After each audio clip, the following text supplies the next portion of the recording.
धन्यवाद धन्यवाद। ला एक आसन बिछाओ, बैठा दो, आओ बच्चा बैठो।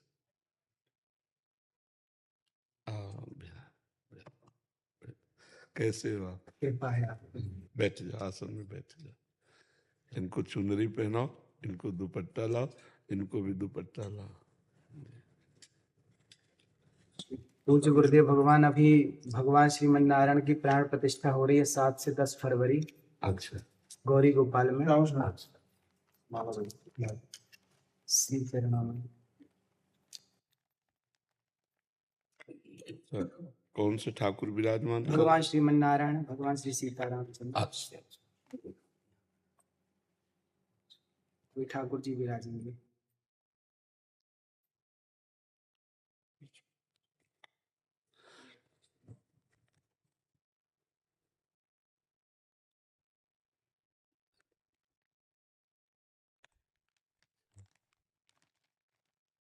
ये हमारे लिए लाया? जी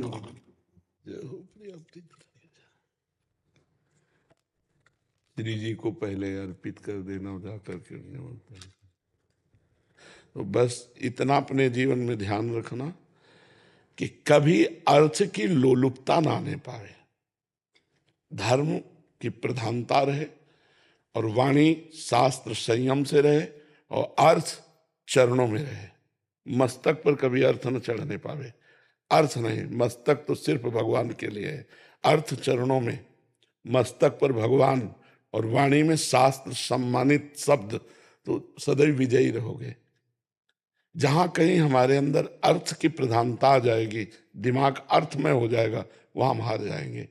संसार में अर्थ ही सब कुछ नहीं होता, एक प्रतिष्ठा भी होती है।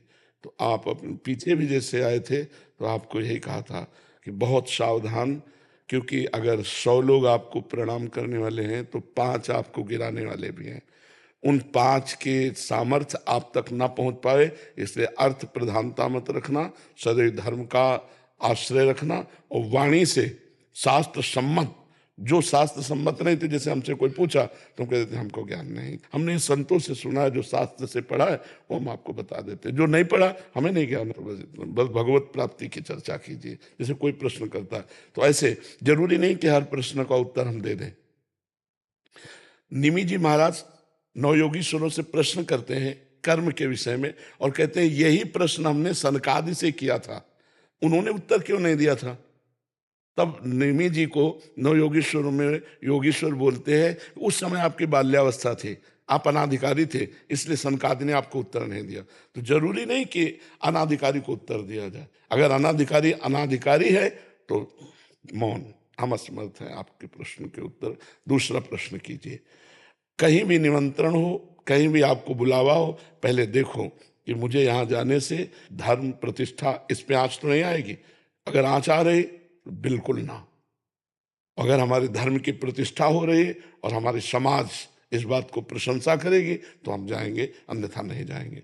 ये जीवन में आप कोई सहयोगी नहीं है आपका, भगवान के सिवा कोई सहयोगी नहीं है। जिसको तुम सहयोगी मानोगे वही तुम्हारी जड़ काटने की चेष्टा करेगा। तुमको अपने पैरों के बल खड़ा होना है, भगवान के बल से। हमारी बात एक सूत्र समझ लो, प्रश्न का उत्तर वही दो अधिकार के अनुसार, जानकारी के अनुसार। वो अधिकारी होना चाहिए, आपको जानकारी होनी चाहिए। आप वहीं जाइए जहां आपकी प्रतिष्ठा, आपके धर्म की प्रतिष्ठा में आंच ना आवे। अर्थ उतना भावना कीजिए जितने से सेवा सामग्री सब सुरक्षित चलती रहे, वो भगवान देते रहते हैं। उसके लिए ऐसे करने की जरूरत नहीं। अगर हमारी सात्विक प्रवृत्ति से यश प्रवृत्ति बढ़ रही तो कोई हानि की बात नहीं, लेकिन यदि वो थोड़ा भी गिर करके बढ़ रहा है यश, तो वो यश सम्माननीय नहीं होता। साधु सभा में यश वही सम्माननीय होता है जो धर्म के अनुसार और गौरव के अनुसार बढ़ता है। तो आप गौरववान बनिए और धर्मनिष्ठ बनिए, जो आपके जीवन को आगे और प्रकाशित करे। कोई सहयोगी नहीं, पहला शब्द याद कर लो। जिसे तुम सहयोगी समझ रहे हो वही तुम्हें नीचा दिखाने की कोशिश करेगा। आपको अगर उन्नतिशील बहुत समय तक टिके रहना है धर्म क्षेत्र में, तो आपको अपने पैरों के बल खड़े होना पड़ेगा।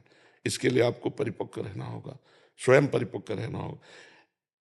यश बढ़ने में वर्षों लगते हैं, धूमिल होने में 2 मिनट लगते हैं। 2 मिनट में सब चौपट हो जाता है। इसलिए जो भगवान ने आपको दिया है यश जो भगवान ने आपको पवित्रता दी उसका निर्वाह आप कीजिए, संयम से स्वयं रहिए। कहीं भी कभी भी जो भगवान ने अर्धांग में विराजमान कर दिया इसके सिवा कभी दृष्टि नहीं डालनी। नजर नीची करके बात करो, उत्तर दिया, खत्म खेल। कभी किसी से किसी तरह का लगाव ना होने पावे तो कभी जीवन में तुम्हें कोई गिरा नहीं सकता। यही होते हैं कंचन कामिनी, गिराने वाले। कीर्ति तो हरि के द्वारा दी हुई होती है, वो अपने प्रयास से नहीं आती, हरि के प्रयास से आती है। न कामिनी में कभी आकर्षण हो, न कंचन में कभी आकर्षण हो। कंचन तो अपने आप बरसेगा जब हम धर्म में चल रहे हैं। जैसे समुद्र में बिना बुलाए नदियां अपने आप जा रही, ऐसे धर्मात्मा पुरुष के पास समस्त वैभव अपने आप आ जाता है। खूब आनंदित रहो, प्रसन्न रहो और हमारे सनातन धर्म को आगे बढ़ाओ। जब कभी कोई सत्संग करो उसमें नाम की प्रधानता जरूर करो, क्योंकि कलयुग में केवल नाम के द्वारा कल्याण हो सकता है। शास्त्रीय सिद्धांत भी है, कृत्युगे ध्यायते विष्णु त्रेतायाम जजते मखई द्वापरे परिचर्यायाम कलो तद्धर कीर्तनात्। हरि कीर्तन के सिवा कुछ नहीं है। ना कोई यज्ञ हो सकती है इस समय, अपवित्र घी आ रहा है, अपवित्र धान्य और जौ आदि हो गए, कहाँ से यज्ञ होगा? त्रिकाल संध्या करने वाले कौन हैं? कोई बिरला ही कोई होंगे जो त्रिकाल संध्या करे। ध्यान, मन इतना चंचल, ध्यान कैसे लग सकता है? पूजा, इतनी वासनाएं बढ़ी हुई हैं कि उपासना कैसे बन रही? तो एक ही रह गया है, नाम जप, नाम कीर्तन, गुण कीर्तन, श्रवण, बस इसी के द्वारा भगवत प्राप्ति हो जाएगी। खूब भागवत कथा सुनाओ, खूब भगवान नाम का प्रचार करो, स्वयं नाम जप करो, धर्म से रहो, यही हमारी प्रार्थना। पर जी ऐसे स्थानों में भी जाना पड़ता है जहाँ एकदम विमुख हैं, जो जैसे हाँ, कोई गांव जब हम कथा के लिए जा रहे हैं तो हम भगवान को श्रोता बना करके बोल रहे हैं, लेकिन हम अर्थ की किसी प्रधान स्थिति पे ऐसे लोगों के पास नहीं जाते जहां से उपहास हो। बिल्कुल नहीं। बहुत अपने को संभालिए, इससे जो है ना तुम्हारी मर्यादा बढ़ती चली जाएगी और तुम आगे उठते चले जाओ। तुमसे कोई बात पूछे आके उत्तर दे दो, तुमको कहीं जाने की जरूरत नहीं है। उसे अर्थ की व्यवस्था की मत सोचो कि इतनी माताएं, इनकी व्यवस्था भगवान देने वाला है, वो घर बैठे सबका पोषण करता है, सबका पोषण हो रहा है। कभी किसी से ऐसे नहीं, देनहार कोई और है, देत रहे दिन रात।